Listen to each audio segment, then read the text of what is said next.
මේ දවස්වල මේ අධ්‍යාපනය ගැන අපි ටිකක් වැඩිපුර කතා බහ කරමින් ඉන්න කාලවකවානුවක්. ඒකෙනුත් සනුති දැන් විශේෂයෙන්ම ලංකාව තුළ අධ්‍යාපනය නිමා කරලා ලෝකෙට ගිහිල්ලා අධ්‍යාපනය හැදෑරීම පිළිබඳව බොහෝ දරුවන් දැන් උනන්දුයි. දරුවෝ විතරක් නෙවෙයි දෙමව්පියනුත් උනන්දුයි.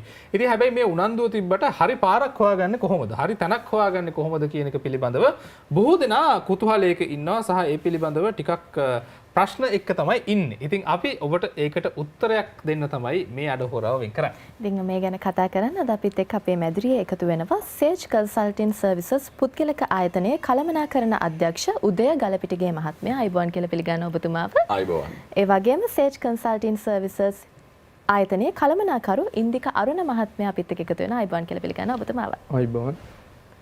හොඳයි. ඉතින් මේ ආයතනය ගැන කතා කරොත් සනුති අවුරුදු 16ක් විතර අත්දැකීම් බහුල ආයතනයක් අපේ රටේ දරුවන්ට විතරක් නෙවෙයි දෙමව්පියනුත් සෑහෙන විශ්වාසවන්තව මෙතුමන්ලගේ ආයතනය ගැන කතා බහ කරනවා. ඉතින් ඒක නිසා තමයි අද දවසේ අපි එතුමන්ලා එක්ක මේ කතා බහ කරන්න සූදානම් වුණේ. හොඳයි. එහෙමනම් මේ මුලින්ම දැන් මේ සේජ් කන්සල්ටන්ට්ස් ආයතනය ගත්තොත් දැන් අපි කිව්වනේ දරුවන්ව අධ්‍යාපනය සඳහා රට යවන. හැබැයි සමස්තයක් විදිහට ගත්තොත් මොන වගේ සේවාවන්ද පුළුල් විදිහට ගත්තොත් ඔබතුමන්ලා ආයතනය විසින් සපයන්නේ? ඔව් බොහොම ස්තුතියි. අපි දන්නවා දැන් ලංකාවේ ශ්‍රී ලංකාවේ සිසුන් ගොඩක් උනන්දුයි අධ්‍යාපනයට. ඒතර අපේ රටේ තියෙන්නේ නිදහස් අධ්‍යාපනයක් රජය මගින් විශාල මුදලක් වැය කරලා කරන. ඒ වගේම ජාත්‍යන්තර පාඨමාලා ලංකාවේ තියෙනවා. අපි ගත්තොත් O level, A level, EdExcel සහ Cambridge. අපේ local O level සහ A level තියෙනවා. එතකොට ලංකාවේ උසස් පෙළ විභාගේ පාස් වුණාට පස්සේ රජයේ විශ්වවිද්‍යාලවල හෝ පෞද්ගලික විශ්වවිද්‍යාලවල අවස්ථා තියෙන ඉතාම සීමිත පිරිසක්. ලෝකේ වටිනාම දේ තමයි අධ්‍යාපනය. ඒතර ඕනෑම දෙමාපියෙක් උනන්දු වෙන්නේ දරුවන්ට හොඳ අධ්‍යාපනයක් ලබා දෙන්න. එතකොට මේ ලංකාවේ තියෙන සීමිත අවස්ථා නිසා සමහර පාඨමාලාවලට ජාත්‍යන්තර මට්ටමට යන්න ඕන අවශ්‍යතාවයක් තියෙනවා. සමහර වෙලට අපි ගත්තොත් ඉන්ජිනියරින් ගත්තොත්. ඒ වගේ එහෙම ගත්තොත් එහෙම සයන්ස් සබ්ජෙක්ට්ස් ගත්තොත් ඒ වගේ ඒවට විශාල ඉල්ලුමක් තියෙනවා ලෝකේ. ඒක නිසා දෙමව්පියෝ උනන්දු වෙන විශාල ළමයි ප්‍රමාණයක් පිටරට යවන්න. ඩිප්ලෝමා, බැචලර් සහ මාස්ටර්ස්. මොකද මෙහි විශ්වවිද්‍යාලවල තියෙන සීමිත අවස්ථා නිසා. ඒක නිසා සේජ් ආයතනය අපි හදලා තියෙන්නේ මේ ලංකාවේ සාමාන්‍ය පෙළ විභාගේ සමත් වෙලා උසස් පෙළ විභාගේ සමත් වෙලා උපාධි තියෙන ඒ කියන අවස්ථා ඒ තුනේම ඉන්න සිසුන්ට සාමාන්‍ය පෙළ වලින් පස්සේ හරි උසස් පෙළින් හරි උපාධියෙන් පස්සේ හරි ලෝකේ ප්‍රධාන රටවල් තියෙනවා වැඩි ඉහළම ගුණාත්මක අධ්‍යාපනයක් තියෙන. අපි ගත්තොත් ඕස්ට්‍රේලියාව, නවසීලන්තය, කැනඩාව, UK, USA. මෙන්න මේ රටවල් වලට සිසුන් යවන්න දෙමව්පිය උනන්දු වෙනවා. ඒ යවන්න ගියාම ඒගොල්ලන්ට තියෙන ප්‍රශ්නයක් තියෙනවා. මොකද ඒගොල්ලෝ දෙමව්පියෝ සහ සිසුන් මේ ගැන දන්නේ නැහැ. වඩා නිවැරදි කෝස් එක මොකද්ද? ඊළඟට ඒ කෝස් එකට යන වියදම කොච්චරද? ඊළඟට cost of living කොහොමද ගණනය කරන්නේ? කෝස් එක ඉවරුනාට පස්සේ ඒ ළමයිට PR එක ගන්න පුළුවන්ද? මේ වගේ ගොඩාක් ප්‍රශ්න තියෙනවා.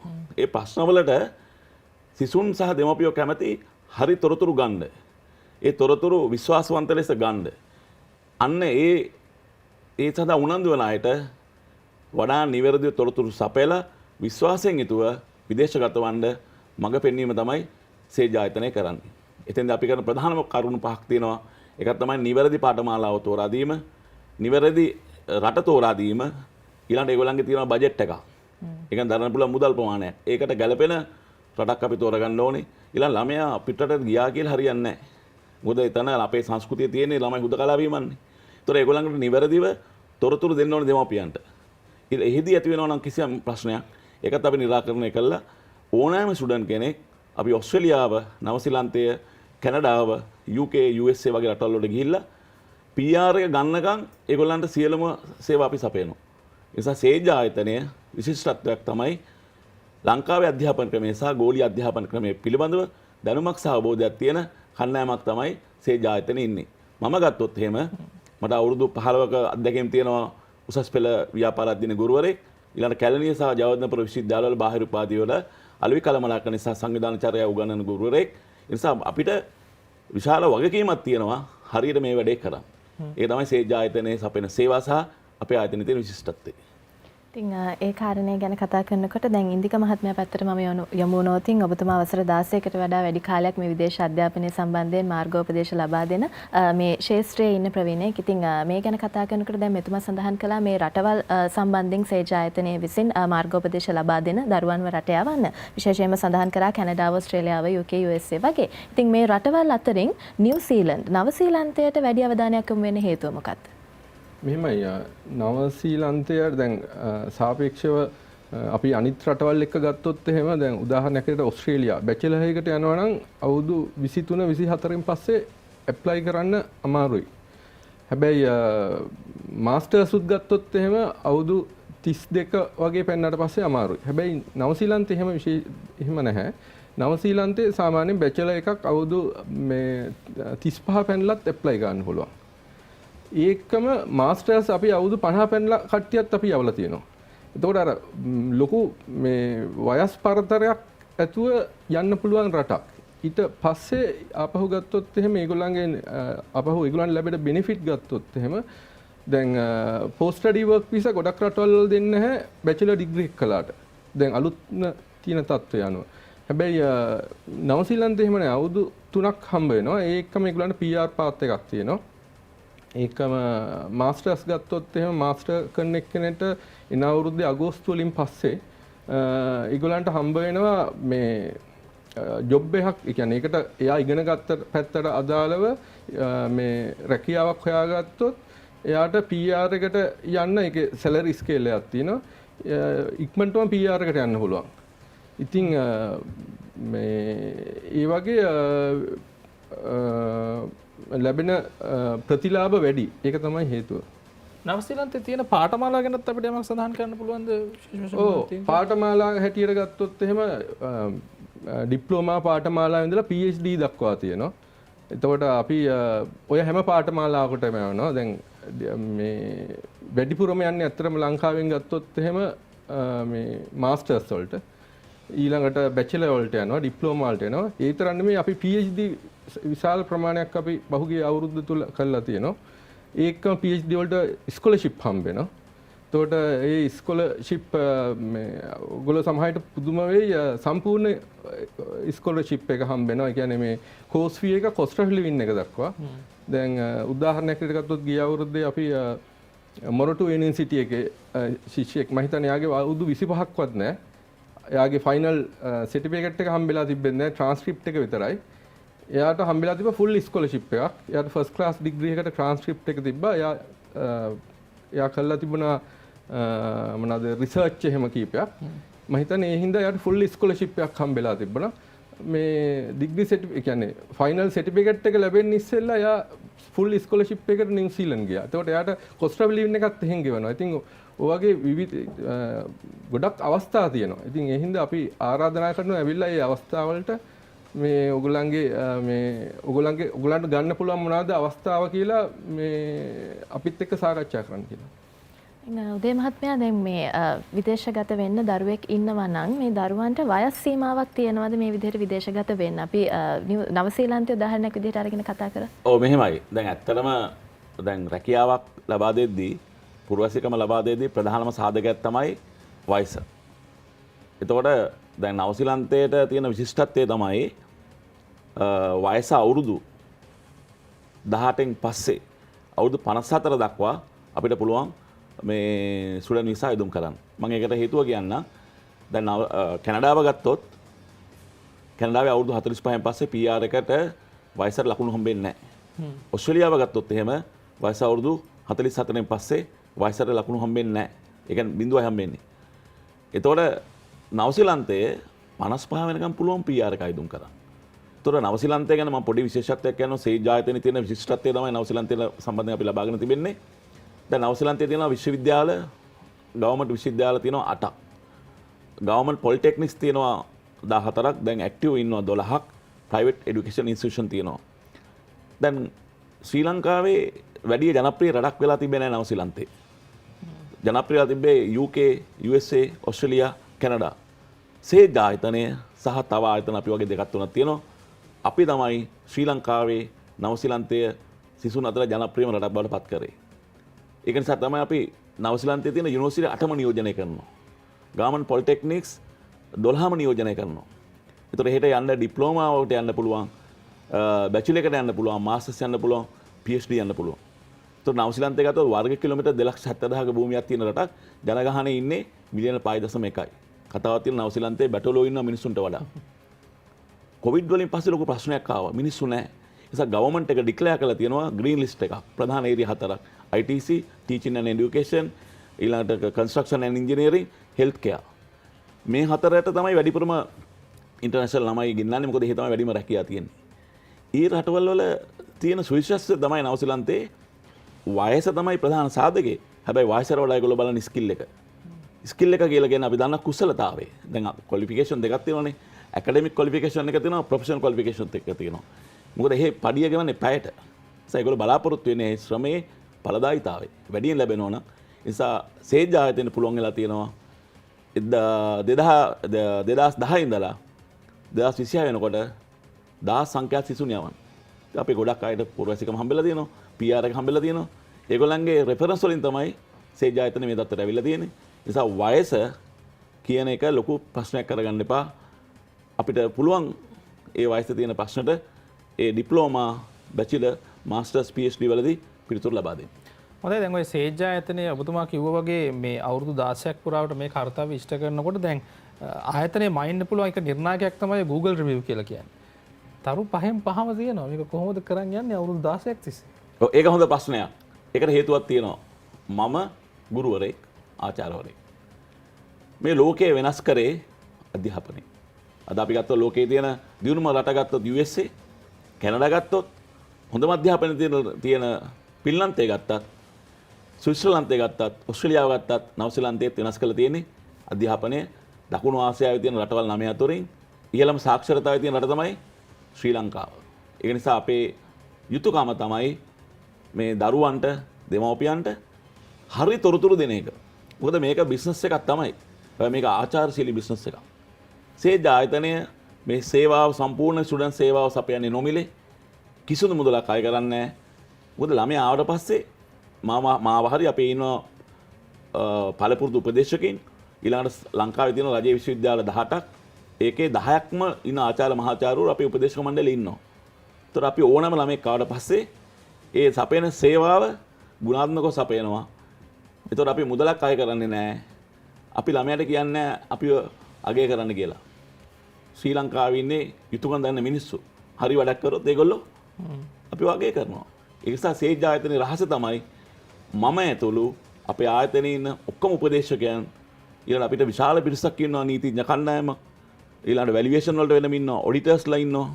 ඊළඟට සේජ් ආයතන වෙල්විෂර්ස්ලා ඉන්නවා. මේ ඔක්කොමලා රජයේ හෝ පෞද්ගලික විශ්වවිද්‍යාලවල උපාධිධාරීන් එහෙම නැත්නම් වෘත්ති සුසුකම් තියන අය.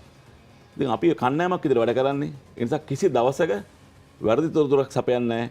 ඒකයි Google review එක අවුරුදු 16ක් තිස්සේ පහෙන් පහම පවත්වාගෙන යන්නේ. මොකද අද ප්‍රධාන නිර්ණායකයක් තමයි මිනිස්සු හොඳ ආයතනයක් තෝරද්දී Google review එක බලන්නේ. අපි සපයන සේවාව වැරදි නම් පුරවැසියන්ට හරි සිසුන්ට හරි දෙමාපියන්ට අයිතිවාසිකම තියෙනවා අපිව නිවැරදි කරන්න. ඒ නිසා මම ගුරුවරයෙක් විදිහට මගේ කකුල් දෙක අල්ලලා දාස් ගානක් ළමයි වැදලා තියෙනවා. එතකොට යුතුයකමක් තියෙනවා මේක ව්‍යාපාරයක් වුණත් ඒකට තියෙන ආචාරශීලී භාවයක්. ඕනෑම අපි තියෙන ethics කියලා එකක්. code of ethics. ඒ වගේ රටවල් වලින් අපිට මඟ පෙන්නලා තියෙනවා හරියට වැඩේ කරන්න. මොකද මේකේ නීතිය ඇවිල්ලා ඒ විශ්වවිද්‍යාලයේ අපිව පත් කරලා තියෙනවා නියෝජිතය විදියට. ඒතර අපි වගේ කියන්නේ මෙහි තියෙන තානාපති කාර්යාලයට ශ්‍රී ලංකාවෙත් වෙනම නීතියක් තියෙනවා. අපි ඒකටත් වගේ කියන්න ඕනේ. නීතිය ගරුකව හරියට වැඩ කරනවා නම් කිසිම ප්‍රශ්නයක් නැහැ. ඒක තමයි සේජ් ආයතනයේ තියෙන විශිෂ්ටත්වය. දරුවන්ගේ සිහිනයක් තමයි විදේශගත වෙලා උසස් අධ්‍යාපනය ලබා ගන්නවා කියන කාරණේ. ඉතින් එතනදී හරි මඟ පෙන්වීමක්, හරි මාර්ගෝපදේශනයක් අනිවාර්යයෙන්ම අවශ්‍ය වෙනවා. ඉතින් ඒ සඳහා ක්‍රියාත්මක වෙන ආයතනයක් තමයි සේජ් කන්සල්ටින් ආයතනය කියලා කියන්නේ. ඉතින් අපි මේ ආයතනය සම්බන්ධයෙන් සහ මේ රටවල් සම්බන්ධයෙන් මේ ක්‍රියාවලිය සිද්ධ වෙන ආකාරය සම්බන්ධයෙන් කතා කරා. දැන් ඔබට අවස්ථාවක් තියෙනවා ඔවුන් සමග පෞද්ගලිකව සම්බන්ධ වෙලා මේ සම්බන්ධයෙන් තොරතුරු ලබා ගන්න. ඉතින් ප්‍රදර්ශනයක් තියෙනවා edX Expo මේ සම්බන්ධයෙන් අපි කතා කරලා තියෙනවා. ඔබට මතක නම් ඉතින් edX Expo 1 කොළඹදී ඒ වගේම මහනුවරදී පැවැත්වෙන නියමිතයි. එහිදී ඔබට සේජ් කන්සල්ටින් ආයතනය සමග සම්බන්ධ වෙන්න අවස්ථාව තියෙනවා. ඉතින් උදය මහත්මයා ඒ විදිහට දරුවෙක් මේ එක්සිබිෂන් එකත් එක්ක සම්බන්ධ වෙනවා නම් ඔබ ආයතනයත් එක්ක සම්බන්ධ වෙනවා නම් මොන වගේ තොරතුරුද ඔවුන්ට දැනගන්න හැකියාව තියෙන්නේ? ඔව් එඩෙක්ස් කියලා කියන්නේ ශ්‍රී ලංකාවේ විශාලතම විදේශ අධ්‍යාපන උපදේශන වැඩසටහන කොළඹ රාජකීය විද්‍යාලය මගින් තමයි සංවිධානය කරන්නේ.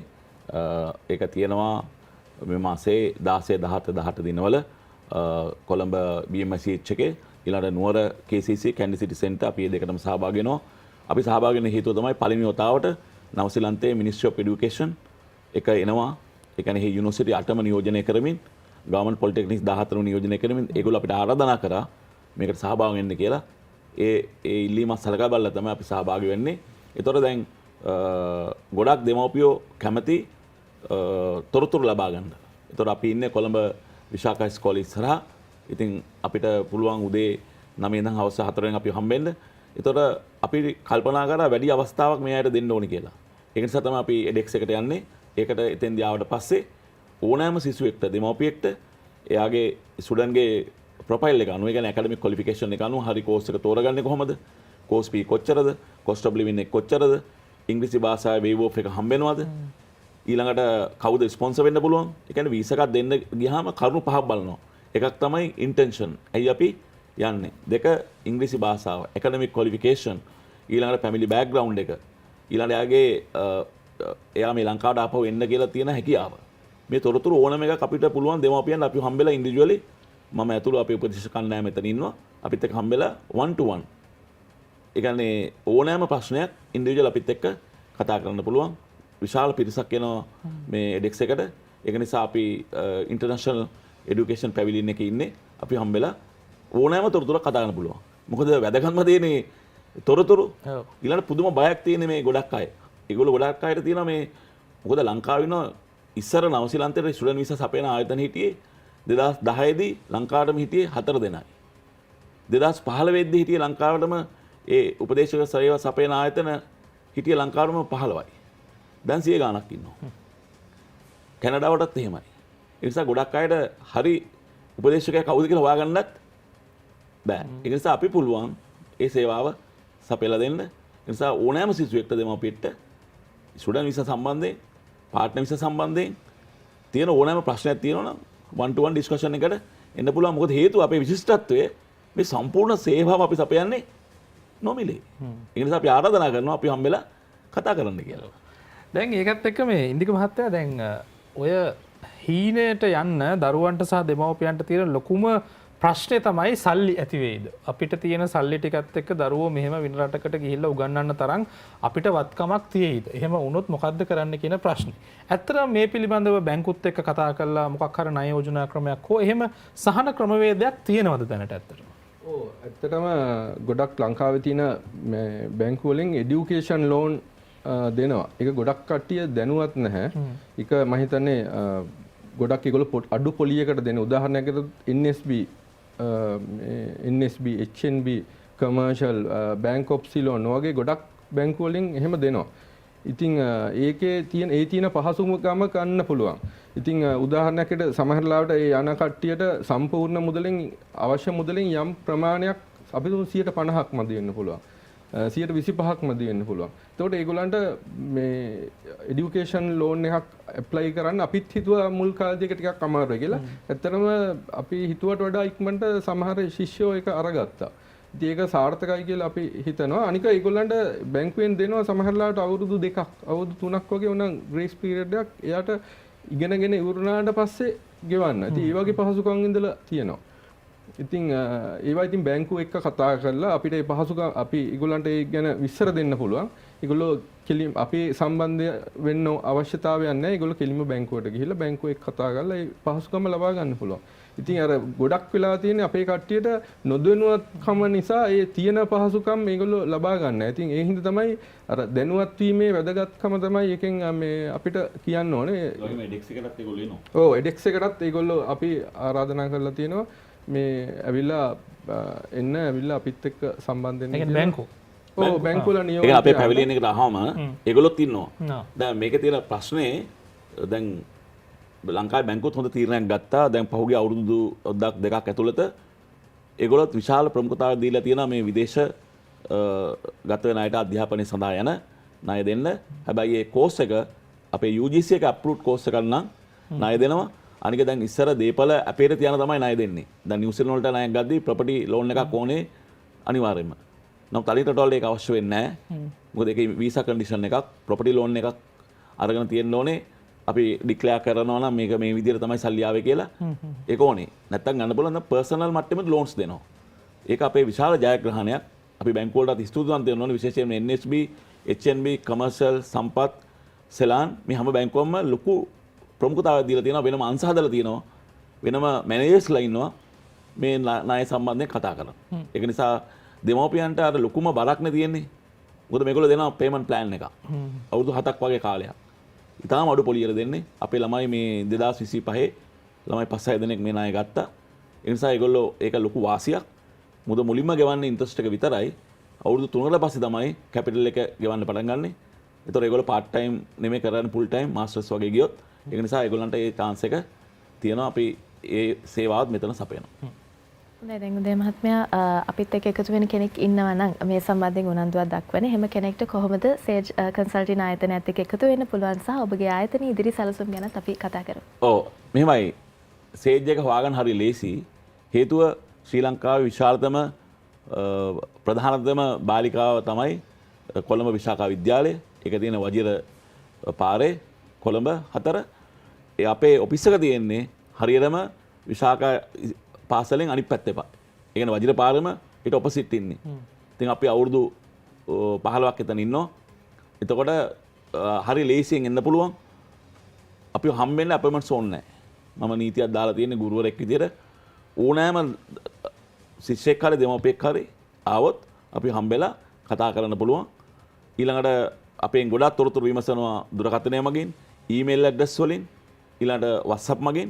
ඒ ඕනෑම තොරතුරක් අපිට එව්වොත් විමසීමක් කරොත් අපි ඒවට තොරතුරු ලබා දෙනවා. ඒ නිසා ඊටාම ලේසියෙන් අපි හම්බෙන්න පුළුවන්. සතියේ දින 5ම අපි වැඩ කරන උදේ 9 ඉඳන් හවස 6 වෙනකම්, සෙනසුරාදා උදේ 9 ඉඳන් හවස 3 වෙනකම් ඉන්නවා. නිසා ඕනෑම වෙලාවක හම්බෙන්න පුළුවන්. ඒක කිසිම ප්‍රශ්නයක් නැහැ. ස්ටුඩන්ට් තියෙන්න ඕනේ වැදගත්ම දේ තමයි හරි දැනුමක් තියෙන එක්කෙනෙක් හම්බෙලා මෙයාගේ තියෙන තොරතුරු එයත් එක්ක හුමාරු කරගන්න. මොකද මේක ප්‍රශ්නයන්නේ සීනයක්. ඒක පියවරෙන් පියවර නිරාකරණය කරගන්න ඕනේ හරියට ජයග්‍රහණය කරා යන්න. ඒ නිසා අපි ආරාධනා කරනවා සිසුන්ට සහ දෙමව්පියන්ට අපි හම්බෙන්න එන්න. අපෙන් ඕනෑම විමසීමක් කරන්න. ඊළඟ අපි 2026 වර්ෂයේ මාතර කුරුණෑගල අනුරාධපුරේ අපේ සම්මන්ත්‍රණ වගේ පවත්වනවා. මොකද ලංකාවේ තියෙන විශාලතම ආයතන දෙකක් එක්ක මම එකතු වෙලා ඉන්නවා. එකක් තමයි අපේ කොළඹ විශ්වවිද්‍යාලයේ උපාධිධාරී සංගමය. මම ඒකේ ක්‍රියාකාරී සමාජිකයෙක්. ඊළඟට අපේ තියෙන වෘත්තීය දේශවරුන්ගේ සංගමය ඇප්ලා All Island Professional Lecturers Association. ඒකේ මම සමාජිකයෙක්, ක්‍රියාකාරී උපදේශකයෙක්. ඉතින් ඒකත් එක්ක එකහුවලා තමයි අපි මේ රට පුරා මේ සේවාව ව්‍යාප්ත කරන්න යන්නේ. ඒක තමයි අපේ සැලසුම්. ඒක නිසා අපිට තියෙන දැනුම අත්දැකීම අපේ රටේ පුරවැසියන්ට ලබා දෙන්න උත්සාහ කරනවා. විශේෂයෙන්ම මට වගකීමක් තියෙනවා නිදහස් අධ්‍යාපනයේ ඉගෙනගත් එක්කෙනෙක් විදියට හරි පාර පෙන්නලා අපේ අයට පිටරට යන අවස්ථාව ලබා දෙන්න. ඒක තමයි අපේ තියෙන සැලසුම්. හොඳයි හරි දේ වුණත් හරියට කරන්න ඕන කියලා අපේ කතාවක් තියෙනවා. ඒ නිසා හරි දේ හරියට කරන විදිය ගැන දැනගන්න තමයි අපි මේ කතා බහ ඔබත් එක්ක රැගෙන ආවේ. ඉතින් මේ කතා බහ සඳහා අපිත් එක්ක අපේ මැදිරි එකතු වුණු සේජ් කන්සල්ටින් ආයතනයේ කළමනාකරණ අධ්‍යක්ෂ උදය ගලපිටගේ මහත්මයාට ස්තුතිවන්ත වෙනවා අද අපිත් එක්ක එකතු වුණාට. ඒ වගේම සේජ් කන්සල්ටින් ආයතනයේ කළමනාකරු ඉන්දිකා අරුණ මහත්මයාට ස්තුතිවන්ත වෙනවා අද අපිත් එක්ක එකතු වුණාට. ඔව්. එසේ මගේ ස්තුතිය දෙන ආයතනයේට මේ වගේ අධ්‍යාපන වැඩසටහන් තව තවත් පවත්වලා ශ්‍රී ලංකාවේ සිසුන්ට දෙමව්පියන්ට තොරතුරු ලබා දෙන්න ශක්තිය සහ වාසනාව ලැබේවා කියලා.